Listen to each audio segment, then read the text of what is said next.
Today, we're digging into a real-life treasure hunt for some of the most perfect gems you can find anywhere on Earth, the incredible quartz crystals of Arkansas. Just think about that for a second. No complex maps, no pirate ships, just you, maybe a small shovel, and the chance to pull something absolutely brilliant right out of the ground. It sounds like something from a movie, right? Well, it's not a fantasy at all. Down in the Ouachita Mountains of Arkansas, treasure hunting is a very real and very popular pastime. And the prize? Some of the purest, most spectacular quartz crystals on the entire planet. And the heart of this whole crystal craze is a tiny town with a massive reputation, Mount Ida. They proudly call themselves the quartz capital of the world. And you know what? They've definitely earned that title. So what exactly makes this little town a paradise for rockhounds and amateur treasure hunters alike? Well, the secret isn't just what's in the ground, it's that pretty much anyone can show up and start looking for it. That's right. You've got dozens of public mines in the area, like the famous Ron Coleman mining or Twin Creek, that let you come right in, pay a small fee, grab a bucket, and just start digging. You don't need any fancy equipment. Simple garden tools will do. And here's the best part. It's finders keepers. Anything you pull from that red clay is yours to take home. It's an amazing adventure, especially during the cooler months in spring and fall. But why here? Why did this one specific spot in the Ouachita Mountains hit the geological jackpot? Well, to figure that out, we need to rewind the clock, like way, way back. Our story gets started about 300 million years ago, when this whole area was actually at the bottom of a deep ocean. You see, the creation of these perfect crystals wasn't some random accident. It was a very specific geological recipe that took eons to get just right. It all started when deep ocean sediments got squeezed into rock. Then, continents literally crashed into each other, folding that rock up and forming the Ouachita Mountains. All that pressure created deep cracks in the brittle sandstone. The next ingredient? Superheated water loaded with dissolved silica. That's the building block of quartz, which flooded all those new cracks. And finally, the magic part. Over millions of years, as that water slowly cooled, the silica came out of solution and grew, molecule by molecule, into the stunningly clear crystals we find today. Now, you can find quartz all over the world, but collectors, geologists, pretty much anyone in the know will tell you that Arkansas quartz is just different. It's really in a class of its own.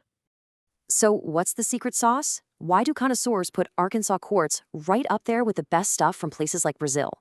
It really comes down to one word: heat.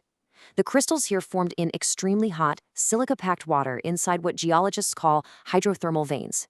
This intense heat created exceptionally pure and clear crystals that have this incredible glass-like shine that collectors go crazy for.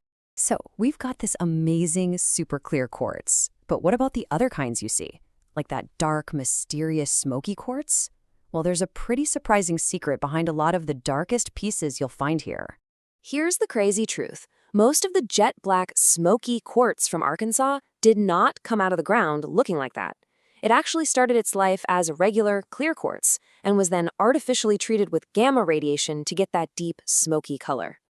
And this quote from mineral expert Rock Courier really shows you the sheer scale of this. He said, dealers would send thousands of pounds of quartz to, get this, food processing companies, where they blast food with gamma rays. They just run pallets of quartz through the same machine. It's a wild piece of insider knowledge. So what happens after you pull a crystal from that thick, red Arkansas clay? Well, its journey from being a mud-caked rock to a sparkling gem or even a high-tech component is a really cool story of transformation. First things first, high-pressure hoses blast off all that clay. But to get rid of the stubborn orange iron stains, the crystals have to soak in a bath of oxalic acid for a few days. After a really good rinse, they use a high-pressure water gun, kind of like a dental tool, to clean out every single little nook and cranny.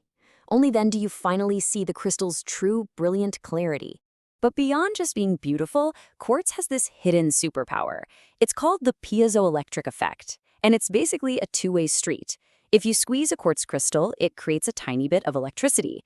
And if you zap it with electricity, it vibrates at an incredibly stable and precise frequency.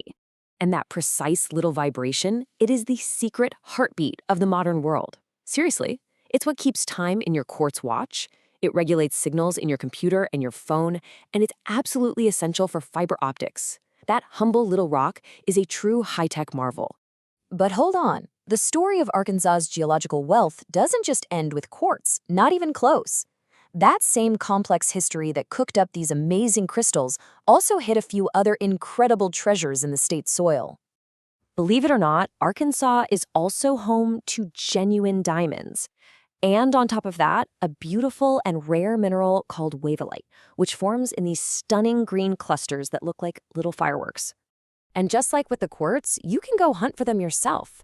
The Crater of Diamonds State Park is one of the only places on the planet where the public can search for real diamonds in an ancient volcanic crater and, you guessed it, keep whatever they find. It's the real deal. Since 1972, visitors have found over 35,000 diamonds there.